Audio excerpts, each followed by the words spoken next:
VVD news ప్రజల కోసం ప్రశ్నించే కొంటున్నాయి. నేను మీ సాయిస్తారంగశెట్టి. ముందుగా ఈ రోజు హెడ్లైన్స్ కు స్వాగతం. సంక్షేమ హాస్టల్స్ విద్యార్థుల ఆకలి కేకలు. సంగారెడ్డి జిల్లా నారాయణఖేడ్లో రోడ్డెక్కిన విద్యార్థులు తమకు సరైన ఆహారం పెట్టడం లేదని ఆగ్రహంతో విద్యార్థులు టిఫిన్ ప్లేట్లను రోడ్డుపై పడేసి నిరసన వ్యక్తం చేశారు.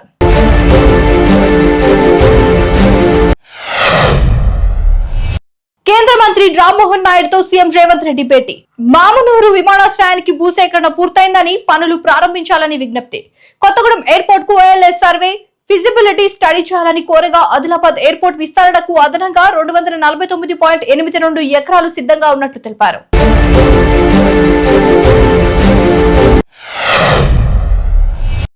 ఉస్మానియా యూనివర్సిటీలో హాస్టల్ యాజమాన్యం తీరుపై విద్యార్థులు ఆందోళనకు దిగారు. విద్యార్థిని తల్లి రాత్రి హాస్టల్లో ఉండనివ్వకుండా అవమానించారంటూ ఆరోపించారు. ఈ ఘటనపై బాధ్యులపై చర్యలు తీసుకోవాలని డిమాండ్ చేస్తూ విద్యార్థులు రోడ్డుపై నిరసన చేపట్టారు.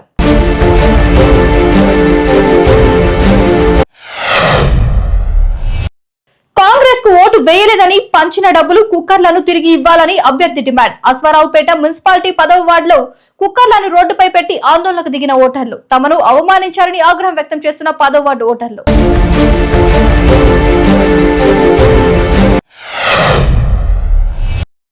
బీఆర్ఎస్ పార్టీలోకి కొనసాగుతున్న చేరికలు. శేర్లింగంపల్లి నియోజకవర్గం నుండి విజయ్ కుమార్ రెడ్డి ఆయన అనుచరులు చేరిక.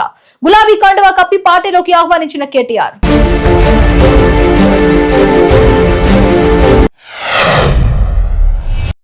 అంబేద్కర్ కోనసీమ జిల్లాలో పేలిన సిలిండర్. భారీగా ఎగిసిపడుతున్న మంటలు. మామిడి కుదురు ఆల్ క్యాస్ట్ కాలనీలో సిలిండర్ పేలడంతో 12 పూరి గుడిసెలు పూర్తిగా అగ్నికి ఆహుతయ్యాయి. డబ్బులు, బంగారం, పిల్లల స్కూల్ సర్టిఫికెట్లు మంటలు కాలిపోయాయని బాధితులు ఆవేదన వ్యక్తం చేస్తున్నారు.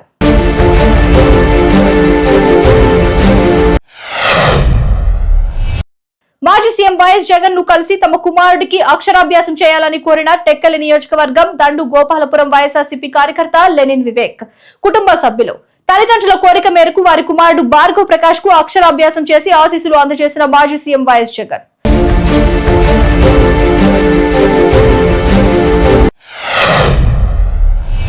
చైనాలోని షాంఘై నగరంలో భారీ సింక్ హోల్ ఏర్పడి కలకలం రేపింది. మిన్హాంగ్ జిల్లాలో మెట్రో పనుల సమయంలో ప్రధాన రహదారి అకస్మాత్తుగా కుంగి పెద్ద కొయ్యలా మారింది. భూగర్భ పనుల్లో లోపాలే కారణమని అనుమానిస్తున్నారు. అదృష్టవశాత్తు ఎలాంటి గాయాలు జరగలేదు.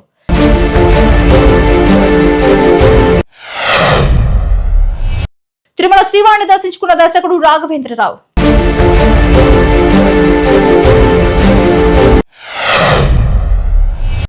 ఏపీ అసెంబ్లీ ఆవరణలో సీఎం చంద్రబాబును కలిసిన ప్రొడ్యూసర్ బండ్ల గణేష్. చూసారు కదా, ఇవి ఇవాళ అప్డేట్స్. మరిన్ని అప్డేట్స్ కోసం చూస్తూనే ఉండండి వివిడి న్యూస్. ప్రజల కోసం ప్రశ్నించుకుంటున్నాయి.